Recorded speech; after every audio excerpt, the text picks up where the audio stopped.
I was really hoping that I could show you guys some of the projects that I worked on last week. Unfortunately, I can't.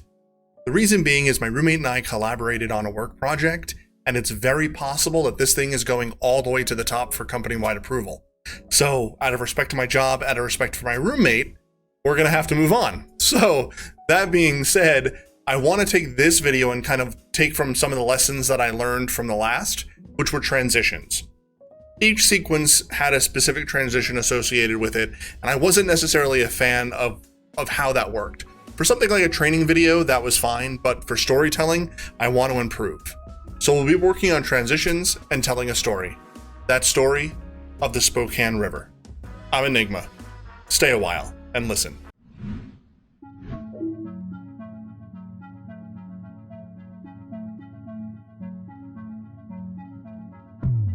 Welcome back, everybody. I'm Enygma. So I was really hoping that I could share with you guys a project that we worked on last week, my roommate and I, for a work project. Unfortunately, because of the positivity around it, we're not going to be able to show that to you tonight.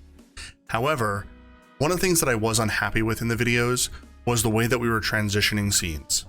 So from frame to frame, whether it was item to item that we were showing, or from video to a still image, we couldn't get that transition right. I didn't feel that it was solid enough. So that's one thing that I want to focus on tonight. So I hope that you join me for that and the story of the Spokane River. The reason why I wanted to tell this story was many years ago, I went on a river rafting trip down the Spokane River during a supermoon. And halfway through, we pulled over to the banks, and one of the members of the Spokane tribe actually told us the story or the mythos behind the Spokane River. It was incredible. He was engaging. It really brought life to the entire trip, really. So let's go ahead and get into it. And always, of course, if you're liking this content, make sure that you like and subscribe. Also, make sure you hit that little bell and you'll be notified of any new videos popping up. Also, above, we're going to go ahead and share my social media. If you ever want to, feel free to reach out. I'm Enygma. Stay a while and listen. The Spokane River is one of many majestic rivers that feeds into the mighty Columbia River. For many thousands of years, native people from the Columbia Plateau have made the Spokane River their home due to the huge salmon runs that once thrived in the river. 111 miles in length, it splits Spokane, Washington in half as it roars and tumbles over the thundering basalt-riddled waterfalls in downtown Spokane before heading northwest to Riverside State Park. Science tells us that people have been in this area for over 11,000 years. Tribal people tell stories of this land since time immemorial, and their roots span back into mythic time.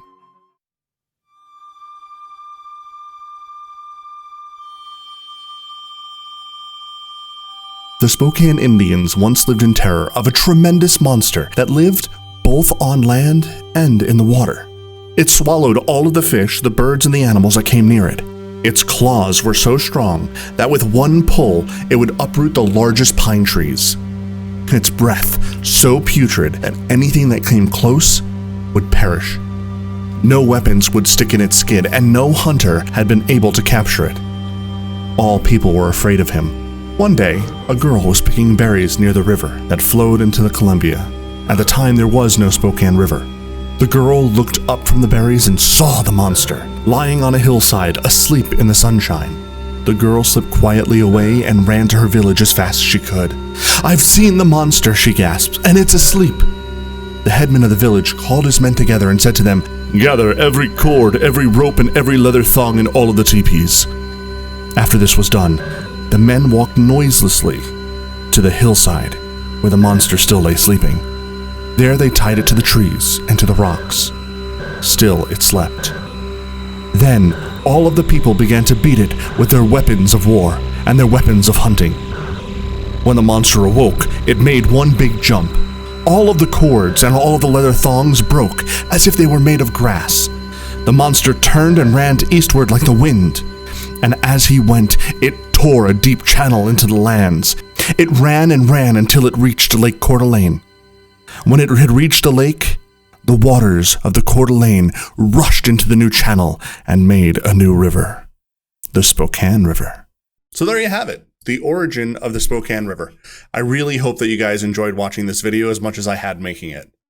Moving forward, though, I do think that I'm going to be moving to more of a 2-week release schedule for some videos, mainly because of the fact that as I move into the video software that I'm using, so that's DaVinci Resolve 16, I am having to watch a lot more YouTube videos and tutorials on things because it is getting a little more complicated, and some of the stuff that I want to have working isn't exactly working. So as an example, that title screen that came up for the origin of the Spokane River, I really wanted it to come in one letter at a time.